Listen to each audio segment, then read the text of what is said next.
Well, hello there. Welcome to the show. Welcome to the show. It's great to see you. Great to be here. Got some current events that have happened that did it just happen? Because, dude, or no? I have no idea when it happened other than today. Are you talking about the Nuggets and the Avalanche? That they got the first seeds. Is that what we're talking about? Is that the awesome news you just heard? No, I have no idea what you're talking about. I didn't say awesome news. I just said what happened. Current events, what happened with the Avalanche and the Nuggets? Are they in the? They're in the number one seats. Going into the playoffs. You know what that means? Next up is the Broncos. No, tickets are jumping. Oh. What do you mean? I thought Brian's not going to jump on the board with that. I thought you said the Rockies or something like. Oh yeah, no, they won two. They're up to 2 games now. No. That if you're looking to go to an Avalanche or a Nuggets game, you're going to pay a pretty penny. That's what That's my point. Oh, that's truth. Yeah. Truth. Sorry, Ticketmaster. It didn't get cheaper. Yeah, maybe we'll be able to watch it on TV at some point. That'll be awesome. That'd be fun. That would be fun. Yeah. No, the other current event that I was talking about is the juice. The juice. The juice. Oh yeah. Juice is loose. Juice is no longer loose. Rest in peace. Yeah, Did you pour some out for your homies? Juice. He's not my homie. I'm just, he's like, whoa. Who are we talking about? Hey, so people that are he did younger get crowd. Though. It didn't fit. The glove didn't fit. He must have quit. They did acquit. So, so I remember watching. I remember Yeah. watching that trial when I was. I remember watching it, and I was just kind like, of the first of its it was kind. the first of its kind at that time. Like this is before like the Amber and Johnny Depp thing and Gwyneth Paltrow and all this other. Yes, long before all of the celebrity trials that even Taylor Swift got sued too. But she's got a whole lawyered up team, so this was like good luck. Season. This trial, this O.J. Simpson trial, was a season, and it was publicly televised, which was, other than the like first time court something TV, like that was not on national news. However, whatever, based on who it was, I guess high profile and all that, and freaking, O.J. Simpson was like the Hertz spokesman at the time, so he, what's Hertz? Donuts? Rent-a-cars. He had a bunch of endorsements. Oh, Hertz. Yeah. Yeah, but okay. You know what I mean? So he was like kind of, I guess maybe not on top of the world at that time, but that's what you remembered him from, like being a football player and then going into television. I mean, the Naked Gun movies. He went to SMU. Like he was one of the last people to come out of SMU before they got the death sentence on they couldn't recruit anymore. Heisman Trophy winner. Yep. Like on top of the world as far as had a great football career, was doing movies, doing everything. And, my personal opinion is the two worst things that came out of that entire thing. One is that Nicole Simpson and her friend died. Yep. The second thing is the Kardashians. Oh. No doubt about it. Because the Kardashians, they capitalized on that. Yeah. The dad was the attorney, one of the attorneys, one of the lead attorneys, and from that moment, all of a sudden, it was like the Kardashians were, they. You're right, Brian. Wow. The two worst things that came out of that. Didn't OJ have children too? I mean, their kids had to suffer. It's kind of like when you do throughout all of that. It's kind of like the 7 degrees of Kevin Bacon or whatever. Like now it's going to be the 7 degrees of OJ with the Kardashians. Oh my gosh. Yeah. Because there's so many connections. Kanye, is Chloe OJ's dad or not? Well, she always did look different, daughter, right? Yeah. She looked different than the other ones for sure, right? Yeah. I mean, Chloe's probably my favorite out of the 5. Yeah. So crazy. I can officially say I've never watched a show, but I still think that's the two worst things that came out of that whole thing. So that says a lot. That says a lot. Yeah. Well, real talk. And regardless of even though he did get off or whatever, I think that his life wasn't pretty after the fact. So like he was guilty. Dude was guilty. Gloves didn't fit. He's still guilty. Yeah. Well, okay, is that your personal opinion? I mean, well, I'm not speaking. Hey, do we have to have a disclaimer that things that we say on the show do not? I might have to. I'm gonna have do to. Not we I might have to check. Attorney. Might need to ask Anna. Like, what do I got to do on we'll this get one to HR with Chris. If I messed up, I'm sorry. I really have no feelings of whether or not he's guilty or not. My opinion still stands with the Kardashians being the worst thing that came out of that. Oh my goodness. Although it's kind of interesting when you think about it's a little different, but they caught Tupac's killer because he was on a podcast talking about how he'd gotten away with the murder. So that's how they. I think they're still like investigate. They're investigating. 60 years that. old. I mean, but yes, they did. Somebody did get busted on that. He was bragging about it on his podcast. They were bragging about it. So speaking of bragging, who watched the eclipse on Monday? You didn't take that with your phone, did you, Brian? Is that what that is? That picture? No, I took that with through glasses. That picture is god awful. No, if I would have used glasses, I would have probably seen the moon and the sun, not just some giant. Yeah, this photo doesn't really. It doesn't do it justice. It kind of hurts my eyes. No. Actually, I'm gonna take it that off. That was through the from the GoPro. Yeah. Oh, and then is that Darth Vader on the? Yeah, on the Empire State Building. Wow. So they did like a couple of nights of all Star Wars stuff, and that was one of the ones that was they lit it up and had it look like Darth Vader. They had a couple others like with Luke Skywalker. And I'm not gonna lie, that's pretty freaking sweet. It is. Did you take this photo, Brian? Yeah, were you in New York? No, recently. I wish. No, this was on the news. I don't know who to give it credit to. If it's yours. Oh well, let us know. It's a good one to share. Tell us about this. There's a couple things actually you need to tell us about this. Yeah, Okay. Is this in your garage? First of all, no. Okay. Is this a screenshot of something you ran across online? So when you're growing up, as we were kids, did you guys have lawn darts? No, I saw these before. I've actually seen these, and I don't know if it was at a thrift store. This was a little before our time. I don't think I do know what they are. I know aware of what somebody they are. I know used to throw them at their sibling. Well, so first off, I texted my buddy Matt, who we used to play chicken with them, and I go, "Hey, did you know lawn darts came with a ring to try to get him into?" Because that's not how we played. We played chicken, so you'd throw it up in the air, and then it would come down, and if you moved, you were a chicken. Oops. If you didn't move, you weren't chicken. The reason I share that part of the story is I had a lawn dart go through my foot because I didn't move. Ouch. And obviously you can't go tell your parents, "Oh yeah, we were playing chicken with lawn darts." So what did you tell your parents? Well, I limped around. This is no joke. I limped around for about a good week. With a hole in your foot? With a giant hole in my foot. Oh my God. It didn't hit any bones. It just You're lucky you didn't get that shit infected. My God. Or through my skull. Yeah. Oh, it was horrible. Like I was pouring like peroxide in it, whatever. Finally, my parents were like, "What did you do?" And so I had to finally tell them the story. And it was past being able to do anything about it. But every time I see lawn darts, I text You're Matt, lucky you still have a foot. You could have got tetanus or some shit. Yeah, my God. So if people don't know what we're talking about with these lawn darts, what you do is you throw them up in the air, and then you would the circle would be like the target, right? So like you throw it in the air, and you're trying to. I mean, ridiculously terrible idea that I'm sure there was thousands of kids that had the same experience as you. Well, now look at what people are doing with like throwing knives and axes and whatever. Like the game has evolved. Well, I actually have feelings about that too. I think it's extremely fun and cool, but also I think that it's actually could be irresponsible to do that and drink at the same time, which is pretty much what it is. Like the whole experience is it just went from like it went from beer pong to cornhole to throwing knives. Like let's see how much we can level this up. Like if you were drinking and you do that, I mean that's how the Darwin Awards came about, was do stupid stuff while drinking.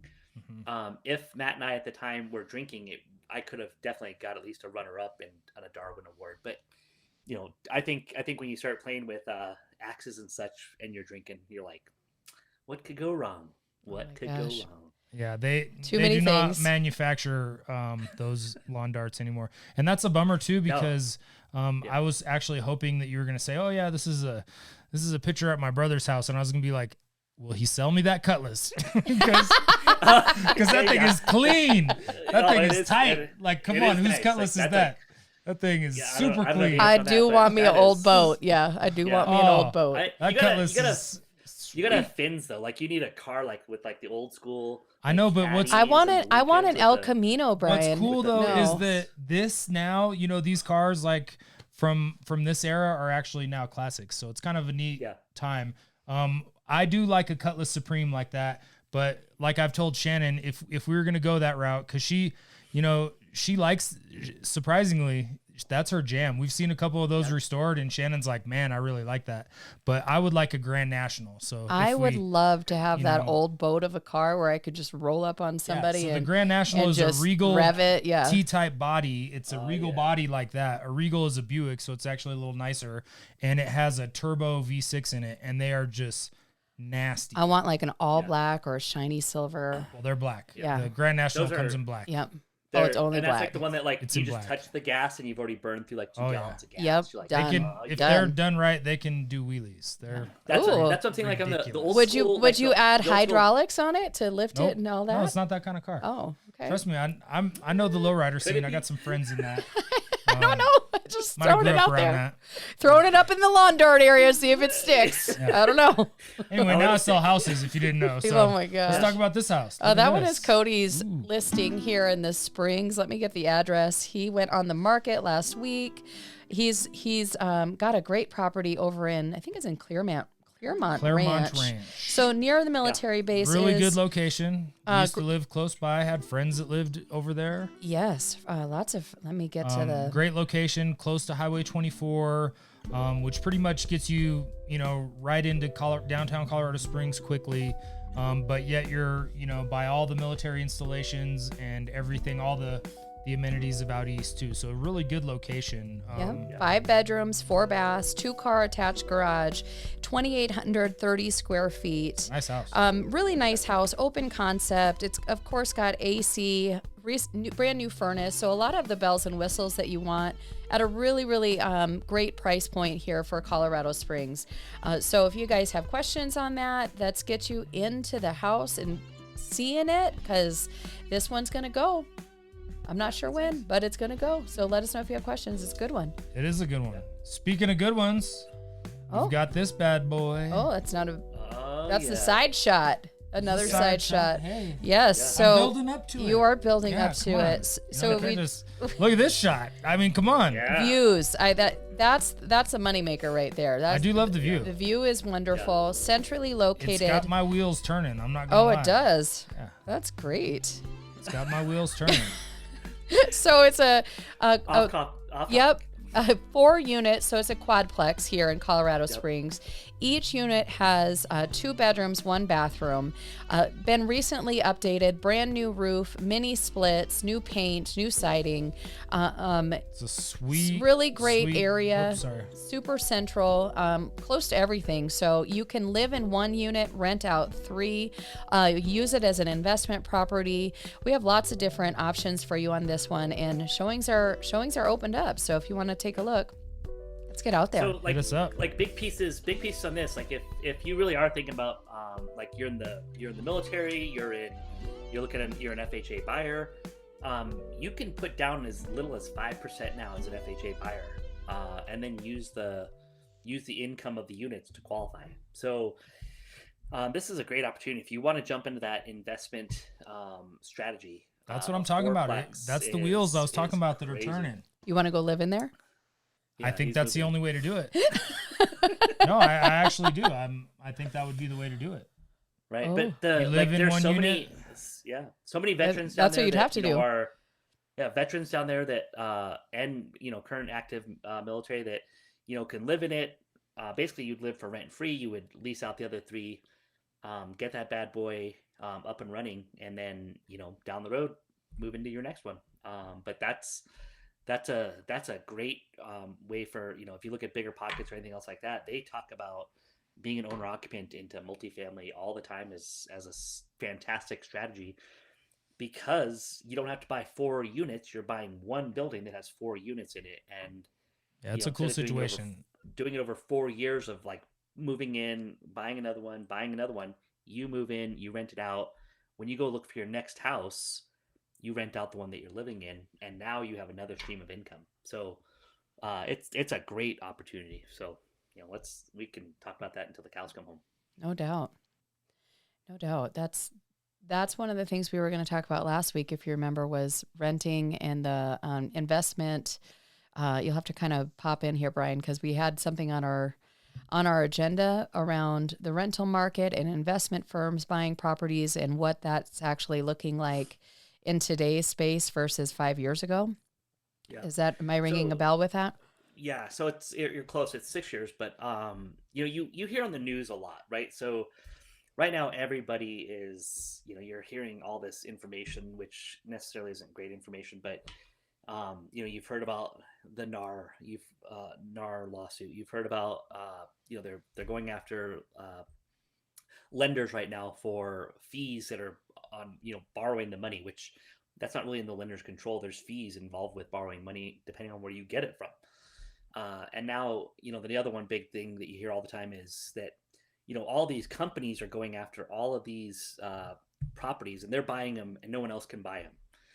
And the reality of that is from 2018 to 2024, there were 1.6 million properties that were that were not owner occupied. They were owned by investment groups that have sold those properties since, and they were sold to individuals and families that bought them. And there are now less investor property, like a BlackRock or any of those little ones, than there was in 2018.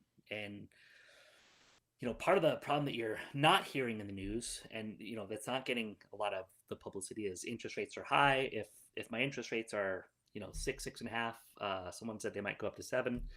If that's my interest rate, to go buy another house, and my current house is sitting at 2.5, what are the statistical odds someone's going to sell their house at a 2.5% interest rate and go buy something with a 6.5? So what we've done is we've eliminated all of this supply. And if you don't have a lot of supply, what happens? Demand goes up, prices go up. Investors were smart. They unloaded a lot of those properties. They sold them because they knew they would get top dollar. They dropped a lot of properties, 1.6 million properties. That's a lot of real estate transactions that investment groups got out of to make more housing on the market. And so, do your homework. When you read the news, or you hear the news, or you hear like some of the talking heads, and they're like, it's their fault, it's their fault, it's their fault. Supply and demand is always going to be the challenge with real estate. When you have builders building less houses, they're not building homes that are in the 400s anymore. They're building homes that start in the 6s. What do you think happens to first-time buyers? They have to go to condos. They have to go to duplexes. They have to do other things. And this, like we're talking about with this quadplex, this is an opportunity where you could qualify for a house and get into this thing with literally 5% down. That's crazy. They just made this. Or zero if you're a VA. If you're a VA, yep. If you're military, that's part of your benefit. It's under the there's lending caps in each city, and this is well under the lending cap in El Paso County, Douglas County, any of the surrounding counties. It's well under it. So it's an amazing. Preached it 1,000 times to VA buyers at clinics. Yeah. Buy something like this. Build your portfolio. Who we're pushing. We're pushing towards our military deserves that benefit, and it should be something that gives them, like long-term investment strategy, that they're sacrificing everything. Their families are sacrificing everything for us and our freedoms. You bet. And we need to do a better job. And as this one falls immediately into this, it's an amazing opportunity. So heck yeah, couldn't agree more. No doubt. Yeah. So I'll get off my soapbox. There you go. It was good. Yeah. That was a good soapbox to be on. Give it a clap. Yeah. Yes. Nice job. Well, I think that's it. That's it for today, huh? That's all. I mean, that's the voodoo. Yeah. Come. Well, come the weather's warming up. At the quadplex. Yeah. Come check us out. Give us a holler. Yeah. Oh yeah. Show the video thing that you were gonna. Well, I already did it. Oh, you did. Oh, okay. Well, have a great weekend, everybody. Thanks for joining us. Bye, y'all. Bye. That was cheesy. Uh-oh. My bad. Screwed that one up.